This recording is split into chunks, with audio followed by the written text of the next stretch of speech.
নমস্কার, আমার গল্প পাঠ আসরে আপনাকে স্বাগত জানাচ্ছি। পড়ছি শরৎচন্দ্র চট্টোপাধ্যায়ের মেজ দিদি গল্পের পরবর্তী অংশ। দিন 5-6 পরে একদিন বৈকালে বিপিন অত্যন্ত বিরক্ত মুখে ঘরে ঢুকিয়া বলিলেন, এসব কি তুমি শুরু করলে বউ?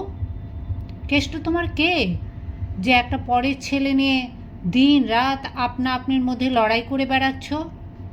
আজ দেখলাম দাদা পর্যন্ত ভারী রাগ করেছেন।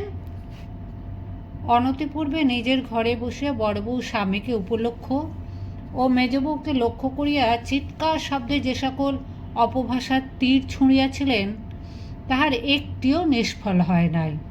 সব কটি আসিয়াই হেমাঙ্গিনীকে বিঁধিয়াছিল এবং প্রত্যেকটির মুখে করিয়া যে পরিমাণ বিষ বহিয়া আনিয়াছিল, তাহার সহিত জ্বালাটাও কম জ্বলিতেছিল না।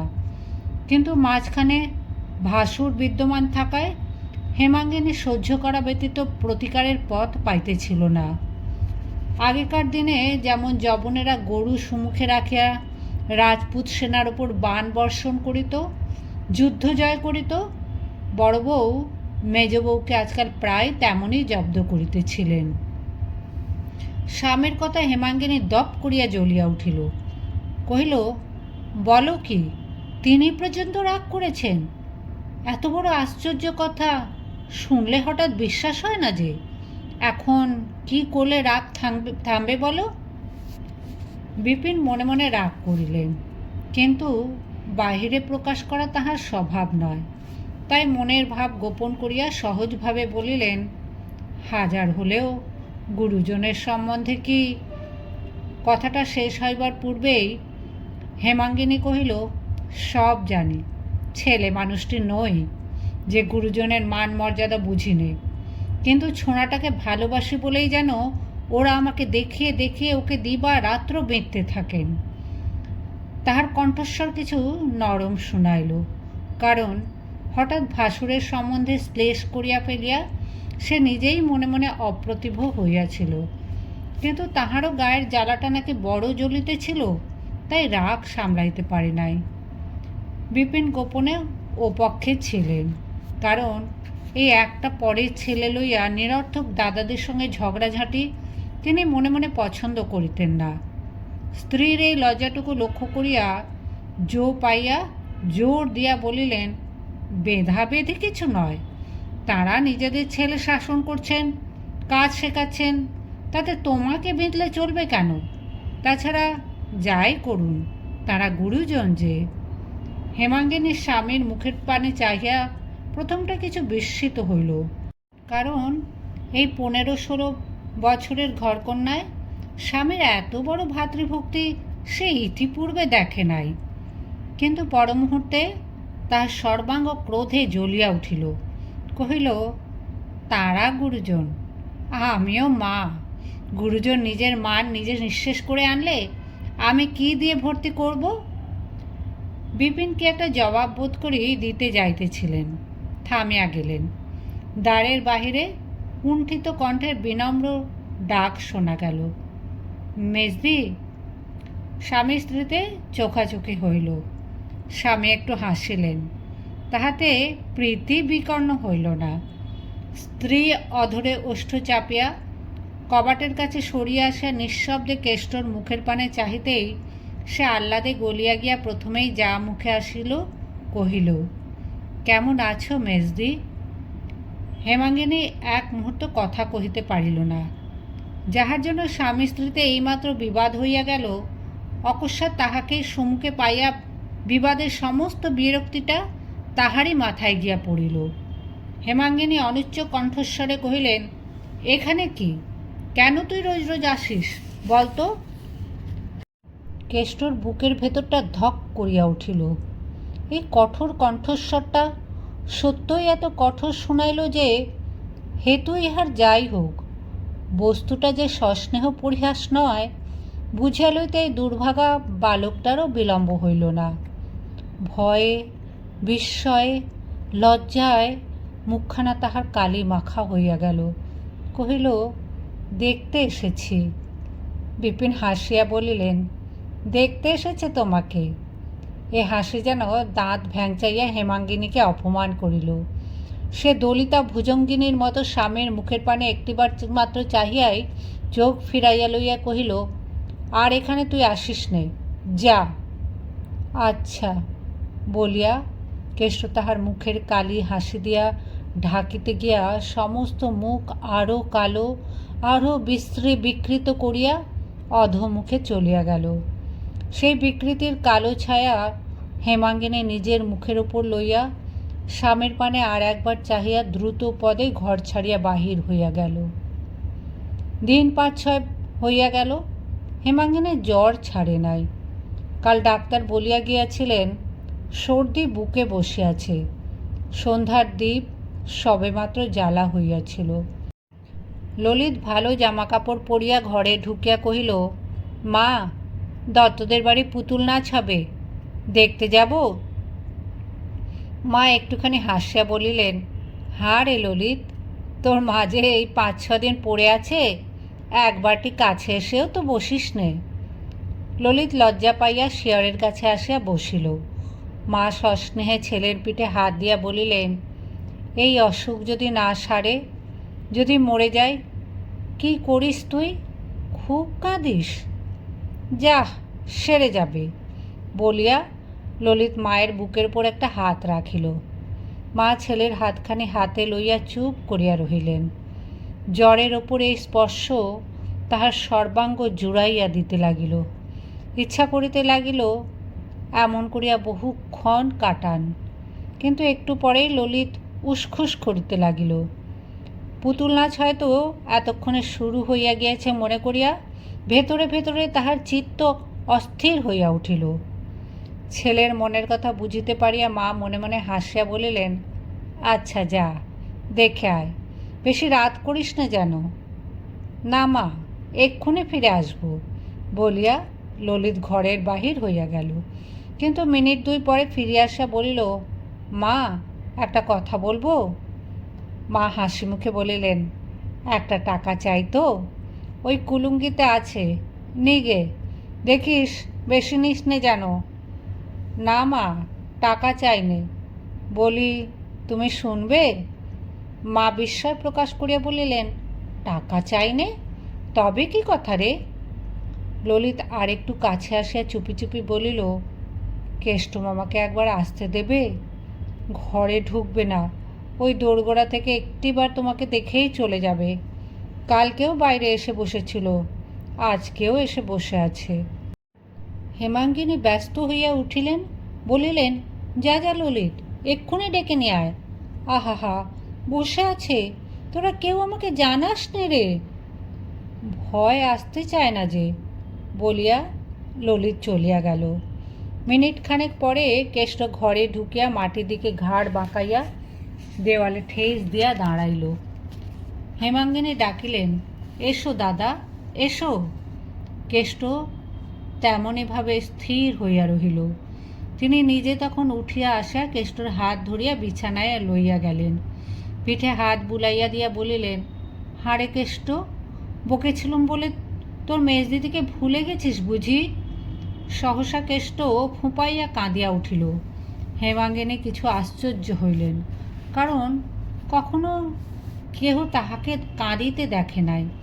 অনেক দুঃখ কষ্ট যাতনা দিলেও সে ঘাড় হেঁট করিয়া নিঃশব্দে থাকে, লোকজনের সম্মুখে জল ফেলে না। তাহার এই স্বভাবটি হেমাঙ্গিনী জানিতেন বলিয়াই বড় আশ্চর্য হইয়া বলিলেন, ছি, কান্না কিসের? বেটা ছেলেকে চোখে জল ফেলতে আছে কি?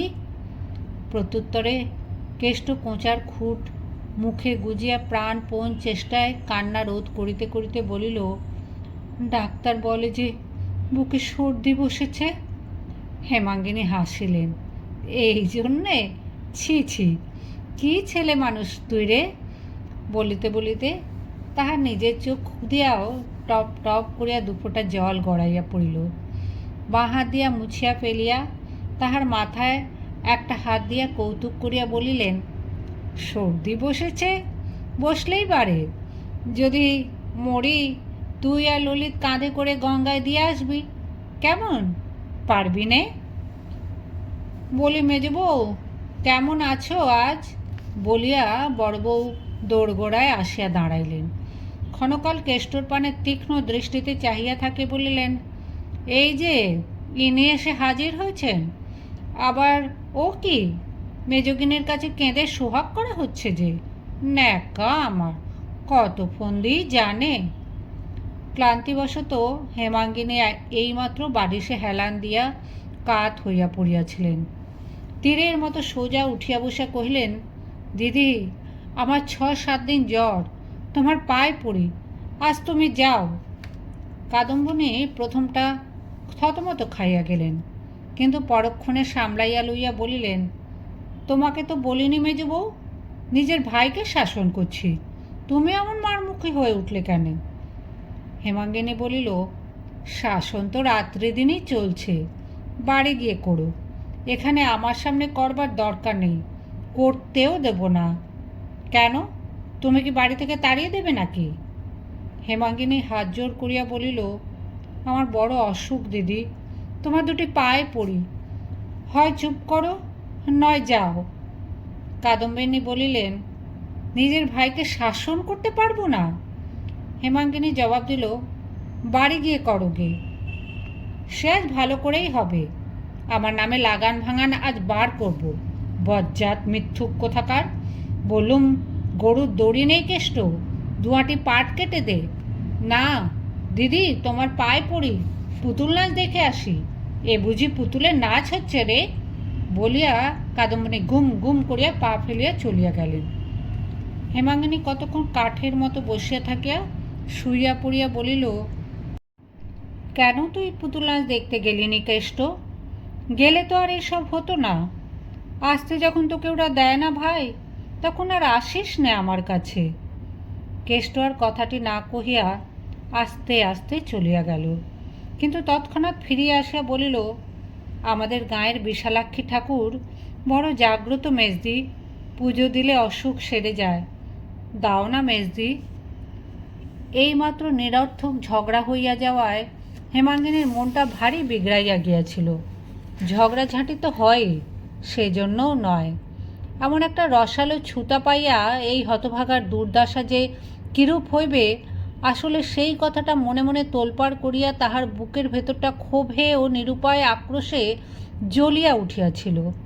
কেষ্ট ফিরিয়া আসিতেই হেমাঙ্গিনী উঠিয়া বসিল এবং কাছে বসাইয়া গায়ে হাত বুলাইয়া দিয়া কাঁদিয়া ফেলিল।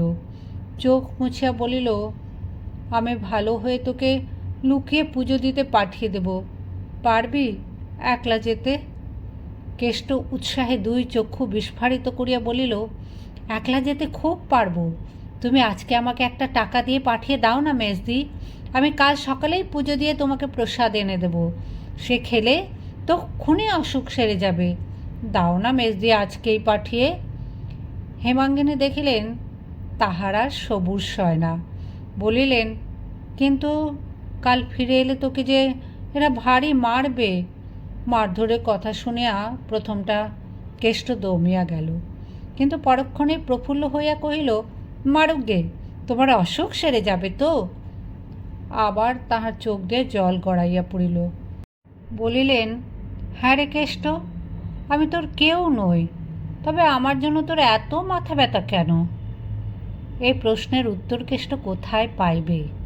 সে কি করিয়া বুঝাইবে তাহার পীড়িত আর্ত হৃদয় দিবা রাত্র কাঁদিয়া কাঁদিয়া তাহার মাকে খুঁজিয়া ফিরিতেছে? একটুখানি মুখপানে চাহিয়া থাকিয়া বলিল, তোমার অসুখ যে সারছে না মেজদি, বুকে সর্দি বসেছে যে। হেমাঙ্গিনী এবার একটুখানি হাসিয়া বলিলেন, আমার সর্দি বসেছে তাতে তোর কি, তোর এত ভাবনা হয় কেন? কেষ্ট আশ্চর্য হইয়া বলিল, ভাবনা হবে না মেজদি, বুকে সর্দি বসা যে বড় খারাপ, অসুখ যদি বেড়ে যায় তাহলে? তাহলে তোকে ডেকে পাঠাবো, কিন্তু না ডেকে পাঠালে আর আসিস নে ভাই। কেন মেজদি? হেমাঙ্গিনী দৃঢ়ভাবে মাথা নাড়িয়া বলিলেন, না, তোকে আর আমি এখানে আসতে দেব না, না ডেকে পাঠালেই যদি আসিস তাহলে ভারী রাগ করব। কেষ্ট মুখপানে চাহিয়া সভয় জিজ্ঞাসা করিল, তাহলে বলো, কাল সকালে কখন ডেকে পাঠাবে? কাল সকালেই আবার তোর আসা চাই? কেষ্ট অপ্রতিভ হইয়া বলিল, আচ্ছা, সকালে না হয় দুপুরবেলা আসব না মেজদি? তাহার চোখে মুখে এমনই একটা ব্যাকুল অনুনয় ফুটিয়া উঠিল যে হেমাঙ্গিনী মনে মনে ব্যথা পাইলেন। কিন্তু আর তো তাহার কঠিন না হইলে নয়। সবাই মিলিয়া এই নিরীহ একান্ত অসহায় বালকের উপর যে নির্যাতন শুরু করিয়াছে, কোনো কারণেই আর তো তাহা বাড়াইতে দেওয়া চলে না। সে হয়তো সহিতে পারে, মেজদির কাছে আসা যাওয়া করিবার দণ্ড যত গুরুতর হোক সে হয়তো সহ্য করিতে পিছাইবে না, কিন্তু তাই বলিয়া তিনি নিজে কি করিয়া সহিবেন? হেমাঙ্গিনীর চোখ ফাটিয়া জল আসিতে লাগিল। তথাপি তিনি মুখ ফিরাইয়া রুক্ষস্বরে বলিলেন, বিরক্ত করিস না কেষ্ট, যা এখান থেকে। ডেকে পাঠালে আসিস, নইলে যখন তখন এসে আমাকে বিরক্ত করিস নে। না, বিরক্ত করিনি তো, বলিয়া ভীত লজ্জিত মুখখানি হেঁট করিয়া তাড়াতাড়ি কেষ্ট উঠিয়া গেল। এইবার হেমাঙ্গিনীর দুই চোখ বাহিয়া প্রস্রবণের মতো জল ঝরিয়া পড়িতে লাগিল। তিনি সুস্পষ্ট দেখিতে লাগিলেন, এই নিরুপায় অনাথ ছেলেটা মা হারাইয়া তাকেই মা বলিয়া আশ্রয় করিতেছে।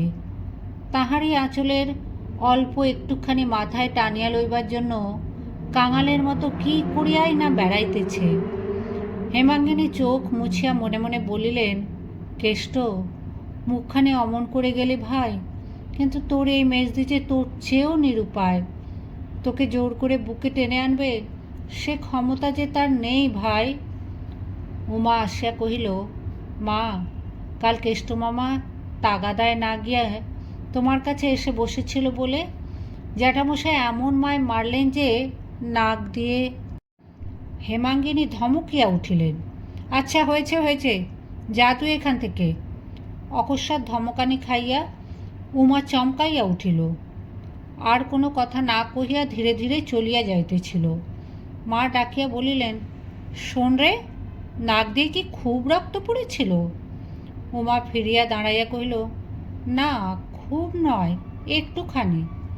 আচ্ছা, তুই যা। উমা কবাটের কাছে আসিয়াই বলিয়া উঠল, মা, এই যে কেষ্ট মামা দাঁড়িয়ে রয়েছে। কেষ্ট শুনিতে পাইল। বোধ করি ইহাকে অভ্যর্থনা মনে করিয়া মুখ বাড়াইয়া সলজ্জ হাসি হাসিয়া কহিল, কেমন আছো মেজদি? ক্ষোভে দুঃখে অভিমানে হেমাঙ্গিনী ক্ষিপ্তবৎ চিৎকার করিয়া উঠলেন, কেন এসেছে সেখানে?